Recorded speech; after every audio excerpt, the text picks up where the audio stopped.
اعوذ باللہ من الشیطان الرجیم بسم اللہ الرحمن الرحیم۔ عزیزم نور احمد خان صاحب نماز کورس شروع کرنے کا آپ نے ارادہ کیا ہے۔ اللہ تعالیٰ آپ کو اس میں کامیابی عطا فرمائے۔ یہ بہت اہم کورس ہے، اس میں سامعین کو صحیح نماز کی رہنمائی کی ضرورت ہے۔ کوئی صاحب علم جو نماز کے مسائل سے زیادہ واقف ہو، وہ رہنمائی کے لیے آپ مقرر کر دیں تو زیادہ مناسب ہوگا۔ آپ نے مجھ سے نماز کے اہم امور کے حوالے سے دریافت کیا ہے۔ میں اپنے خطبات میں بھی ذکر کرتا ہوں، آپ کے لیے بھی ریکارڈ کر رہا ہوں۔ وہ اہم امور جن کے ترک سے نماز فاسد ہو جاتی ہے یا ادا ہی نہیں ہوتی یا واجب الادا ہوتی ہے، اور نماز پڑھنے والوں کی اکثریت ان سے واقف نہیں ہے۔ المیہ یہ ہے کہ ائمہ جو نماز پڑھانے والے ہیں ان کو بھی ان مسائل کا علم نہیں ہے۔ تو یہ ایک بہت بڑا المیہ ہے، اس لیے کہ جب نماز نہیں ہوگی تو نماز کا کوئی فائدہ نہیں ہے، اور امام کی اگر نماز نہ ہو تو امام کی نماز نہ ہونے کی وجہ سے مقتدیوں کی نماز بھی نہیں ہوگی،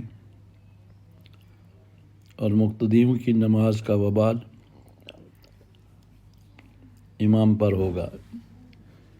اس لیے کہ حضور کریم صلی اللہ علیہ وسلم نے ارشاد فرمایا الامام ضامن، ایمان مقتدیوں کی نماز کا ضامن ہے۔ تو چند مسئلے میں آپ کے سامنے پیش کرتا ہوں۔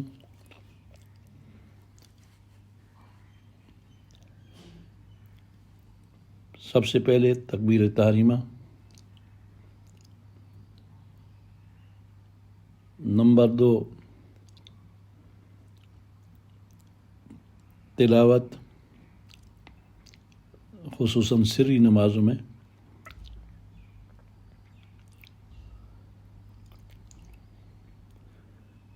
نمبر 3 تعدیل ارکان،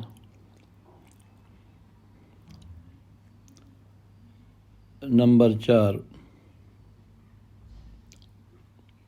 سلام کے ادا کرنے کا انداز اور طریقہ۔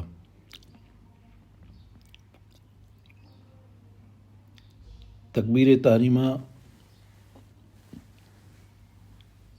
کی اہمیت 2 طرح کی ہے۔ ایک یہ ہے کہ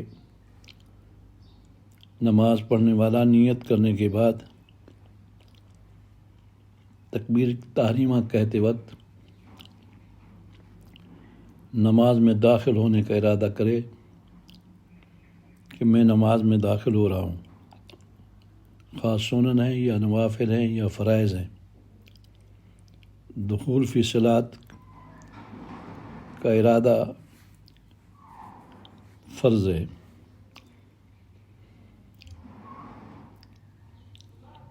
اللہ اکبر کہنے سے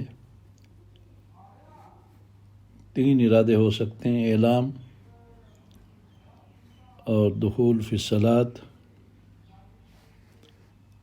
اور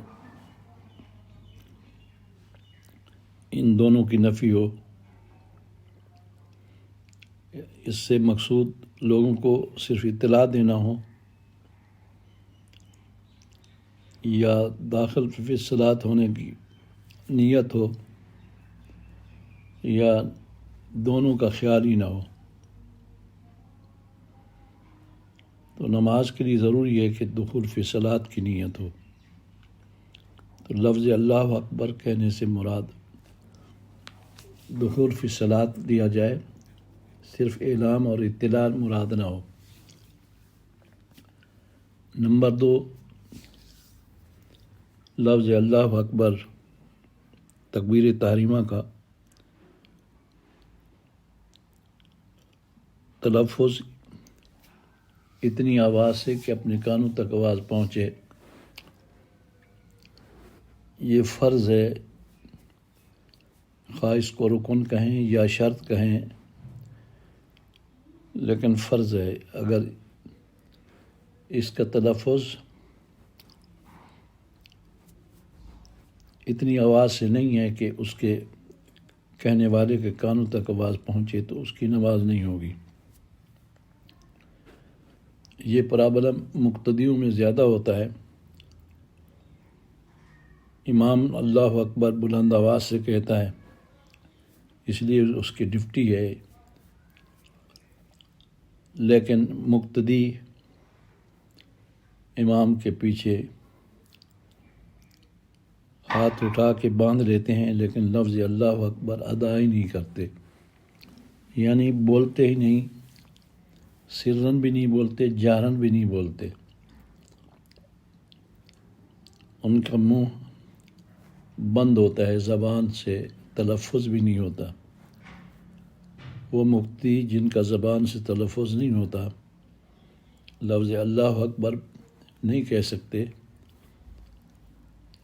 اور نماز پڑھتے ہیں، ان کی نماز نہیں ہوگی۔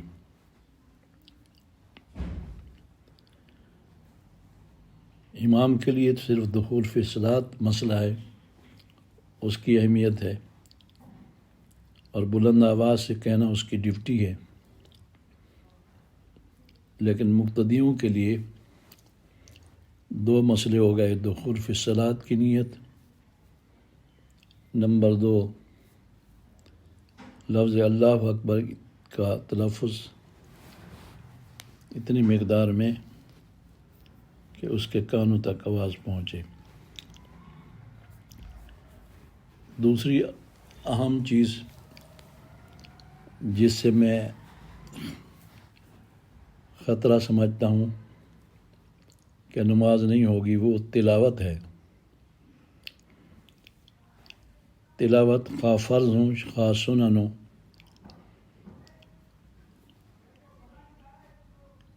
فرضوں کی چند رکعتوں میں اور سنن و نوافل کی سب رکعتوں میں فرض ہے، تلاوت نہ ہو تو نماز نہیں ہوگی، نماز کا رکن ہے۔ تلاوت کے متعلق بھی یہی حکم ہے کہ کم از کم تلاوت اتنی آواز سے ہو کہ اپنے کانوں تک آواز پہنچے۔ اگر تلاوت کسی شخص نے جس پر فرض تھی نہیں کی یا کی، لیکن اس کا تلفظ اتنی آواز سے نہیں تھا جو اس کے کانوں تک پہنچتی، تو تلاوت نہ ہونے کی وجہ سے نماز نہیں ہوگی۔ یہ مسئلہ امام کے لیے سری نمازوں میں اور مقتدی اور امام کے لیے انفرادی نماز میں جیسے سنتے ہیں، نوافل ہیں، پیش آتا ہے۔ امام سری نمازیں جیسے عصر اور ظہر کی نماز ہے، اس میں امامت کراتا ہے اور تلاوت نہیں کرتا، یا کرتا ہے لیکن اس کی آواز اپنے کانوں تک نہیں جاتی تو امام کی نماز نہیں ہوگی۔ جب امام کی نماز نہیں ہوئی تو مقتدیوں کی نماز بھی نہیں ہوگی۔ اسی طرح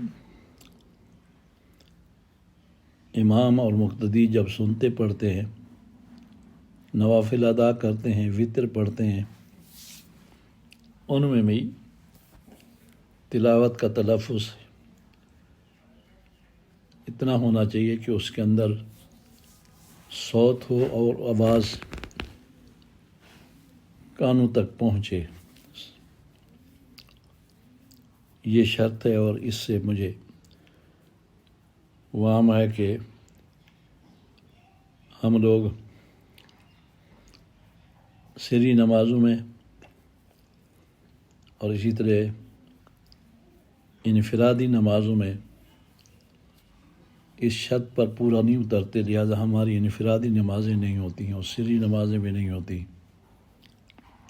اس کو زیادہ بیان کرنا چاہیے۔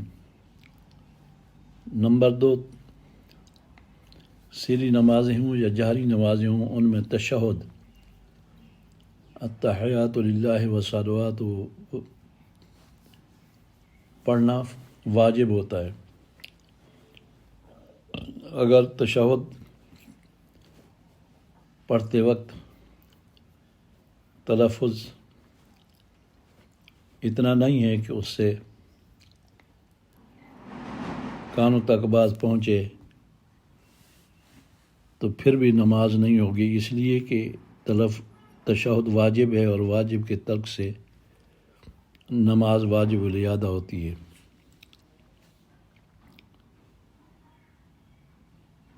تیسرا امر جو اہم ہے نماز میں، تعدیل ارکان، خصوصاً رکوع اور سجدے اور قوما۔ سمع اللہ لمن حمدہ جس وقت ہم کہتے ہیں اس کو قوما کہا جاتا ہے، اس میں کم از کم اتنی دیر کھڑا رہنا چاہیے کہ ایک دفعہ سبحان ربی العظیم کہہ سکے انسان۔ اسی طرح رکوع کے اندر اور سجدوں کے اندر بھی اتنی جگہ وقوف اور ٹھہراؤ پایا جائے کہ ایک تسبیح کی مقدار وہ اس کے اندر انسان رکا رہے۔ تعدیل ارکان واجب ہے اور واجب کے ترک سے نماز واجب الادا ہوتی ہے۔ تعدیل ارکان میں سجدہ صاحب تو نہیں لکھا گیا لیکن نماز واجب الادا کا ذکر کیا گیا ہے۔ حضور کریم صلی اللہ علیہ وسلم نے ایک آدمی کو نماز پڑھتے ہوئے دیکھا، اس نے تعدیل ارکان کے بغیر نماز ادا کی۔ آپ نے اسے بلایا اور فرمایا فصلی فإنک لم تصلی، دوبارہ نماز پڑھ اس لیے کہ تو نے نماز نہیں پڑھی۔ اس نے دوبارہ نماز اسی طرح پڑھی جیسے کہ وہ عادت تھی۔ پھر حضور نے فرمایا صلی فإنک لم تصلی، 3 دفعہ ایسا ہوا۔ اس کے بعد اس نے عرض کی یا رسول اللہ، مجھے آپ بیان فرمائیں کہ میں کس طرح نماز ادا کروں تاکہ میری نماز ادا ہو جائے۔ تو آپ نے پھر وہ تعدیل ارکان کے ساتھ نماز پڑھنے کا حکم دیا۔ اس لیے تعدیل ارکان واجب ہے، اور اس میں عموماً غفلت یہ ہوتی ہے کہ ہمارے لوگ رکوع، سجدے، اسی طرح قوما یہ بھاگتے ہوئے کرتے ہیں۔ میں بہت سی جگہ نماز پڑھنے گیا تو امام صاحب نے اس طرح نماز پڑھی گویا کہ ایک تسبیح کی مقدار بھی ٹھہراؤ نہیں ہوتا تھا، اور لوگ انفرادی نماز بھی پڑھتے ہیں تو اسی طرح ان کی نماز کے اندر ان ارکان کے اندر تعدیل نہیں ہوتی، حالانکہ یہ تعدیل واجب ہے۔ چوتھا امر جو اہم ہے جس سے ہم غفلت کرتے ہیں وہ ہے لفظ السلام۔ لفظ السلام علیکم نماز کے خروج کے لیے واجب ہے۔ جب تک لفظ السلام نہیں کہا جائے گا نمازی نماز سے خارج نہیں ہوگا۔ لفظ السلام کا تلفظ ضروری ہے، جس کی آواز کانوں تک پہنچے۔ اگر کانوں تک آواز نہ پہنچی تو سلام کے لفظ سے نمازی نماز سے خارج نہیں ہوگا، اور وہ سمجھے گا کہ میں خارج ہو چکا ہوں۔ اس کے بعد جب تک مفسد صلاۃ اکل و شرب یا کلام نہیں کرے گا نماز سے خارج نہیں ہوگا، اور نماز کے اندر ہوگا۔ نماز کے خلاف جو امر اس کے سرزد ہوں گے اس کا وبال اس کے اوپر ہوگا۔ اس میں المیہ یہ ہے کہ عام لوگوں کو دیکھا ہے جب سلام کہتے ہیں منہ پھیر لیتے ہیں دائیں اور بائیں، لیکن ان کے ہونٹ تک نہیں ہلتے۔ میں صف میں ہوتا ہوں، میرے دائیں اور بائیں نمازی ہوتے ہیں، میرا مشاہدہ ہے کہ لوگ منہ پھیر لیتے ہیں دائیں بائیں، لیکن ان کے ہونٹ نہیں ہلتے، ان کی زبان سے تلفظ نہیں ہوتا۔ تو واجب کا ترک ہے، اور اس ترک سے اور بھی مفاسد لازم آتے ہیں، اس لیے اس کی اہمیت بھی سامعین پر واضح کرنی چاہیے اور ان کو بتانا چاہیے۔ یہ چند امور میں نے آپ کو ذکر کی ہے جو زیادہ اہم ہے۔ شرعی لحاظ سے نماز کا حکم اس وقت ہوگا جب کہ یہ ارکان اس طرح ادا کیے جائیں جیسے کہ میں نے بیان کیا ہے۔ اور نماز کی روح خشوع اور خضوع ہے، وہ الگ چیز ہے۔ اب جو شخص ان شرائط کے ساتھ نماز ادا کرے گا، مفتی کہے گا اس کی نماز ہو گئی، لیکن خشوع اور خضوع نہ ہوا تو وہ نماز عند اللہ مقبول نہیں ہوگی۔ حدیث پاک میں ہے کہ نماز کا وہ حصہ اللہ تعالیٰ قبول کرتا ہے جس کے اندر نماز کی طرف دھیان ہو، اس کی طرف توجہ ہو۔ غفلت میں ادا کیے گئے ارکان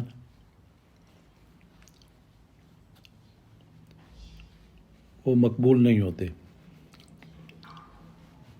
غفلت میں ادا کیے گئے ارکان کا مقصد یہ ہے کہ مثلا انسان قیام میں ہے یا رکوع میں ہے یا سجود میں ہے، اس کی توجہ رکوع سجود یا قیام کی طرف نہیں ہے، بلکہ وہ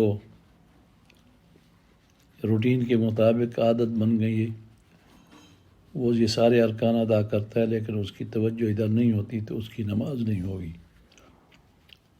یہ اہم مسائل ہیں۔ اللہ تعالیٰ ہمیں نماز پڑھنے کی توفیق دے اور نماز کے ساتھ ساتھ صحیح نماز پڑھنے کی توفیق عطا فرمائے۔ ائمہ کو خصوصی طور پر اللہ تعالیٰ ہدایت عطا فرمائے تاکہ لوگوں کی نمازیں ضائع نہ ہو جائیں۔ والسلام، مفتی محمد رفیق حسنی، غفر لہو۔